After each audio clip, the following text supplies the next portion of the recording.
Hey everybody. So this is a sort of a follow-up video to a video I just released. The other video was titled $3.99 fares are killing Uber drivers. And I've been getting a lot of comments in the video, and I kind of wanted to address some of them and talk about some things. And as I've been out driving around today and driving passengers and seeing all these low rides come through, I really think that the only way to really, I guess, hold Uber and Lyft and any other rideshare company, hold them accountable, and to ensure that we're going to be paid fairly would be to go to a flat percentage. And I think that fee, the flat percentage fee, the more I think about that, I think it needs to be 75%.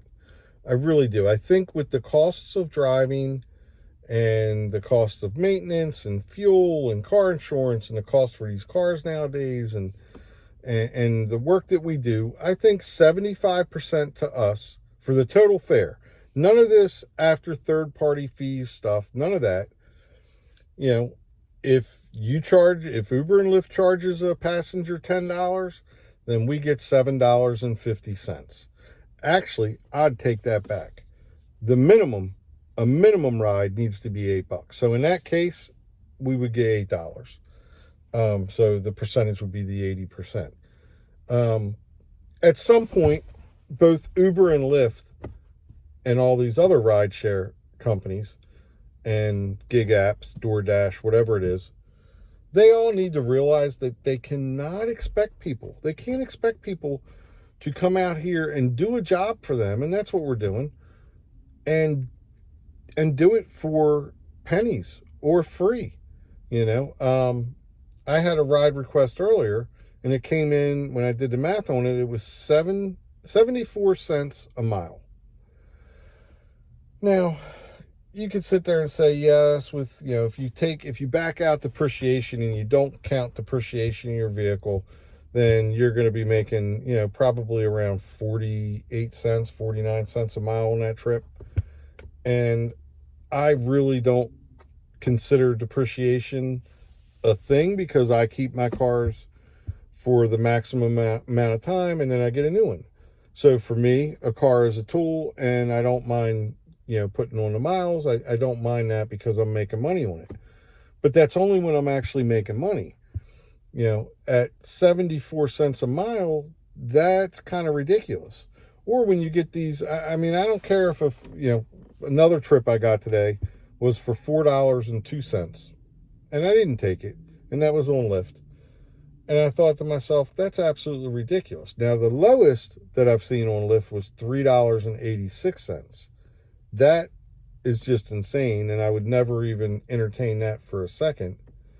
But yeah, I think we need to have at least an $8 minimum fare that we're paid, and after that, it should be a minimum of 75% of what the company charges the passenger. Okay?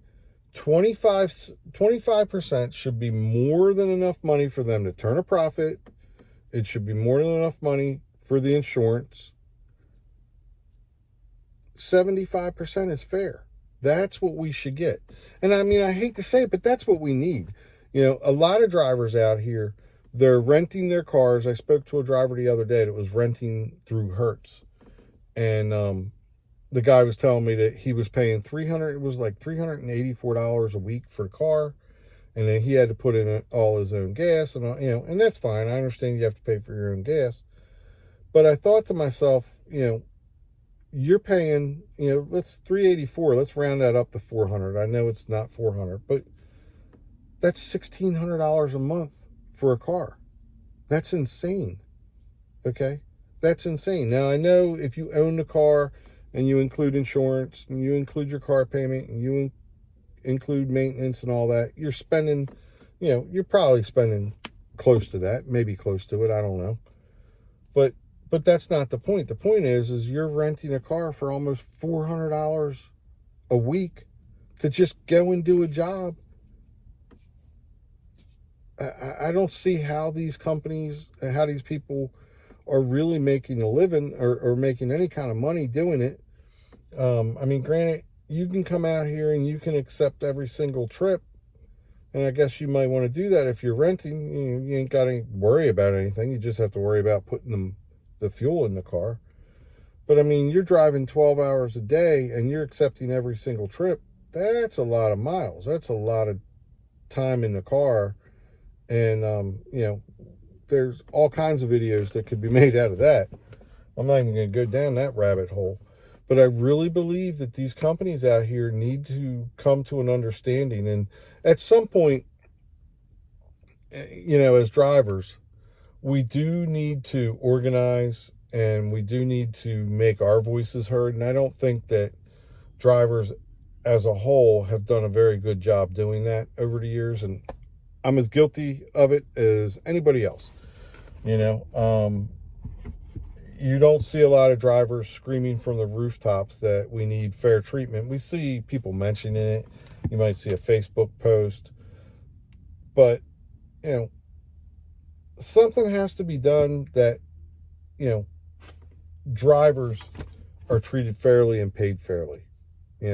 We do not get any kind of benefits. We don't get any health insurance. We don't get any retirement. There's so many things that we don't get that other employees get.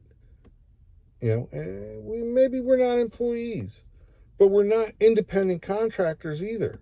Okay? Think about this for a second. We are not independent contractors. I think we are what's called dependent contractors. And the reason I say that is this. In Maryland, it's where I'm driving. In Maryland, if I wanted to go and do rides on my own, legally, I cannot do them. I don't have the proper insurance. I don't have the proper paperwork from Maryland Public Service Commission. I don't have any taxi cab medallions. These are all things that I would need to have. I don't have a limo company or what are called B tags or limousine tags. These are all things that I would need to have in order to do private rides and keep 100% of the fare. With Uber and Lyft, they get your transportation network license, okay? And they get it for you. So you are now dependent on Lyft and Uber to work, to go out and drive, to earn money. How is that an independent contractor? It's not.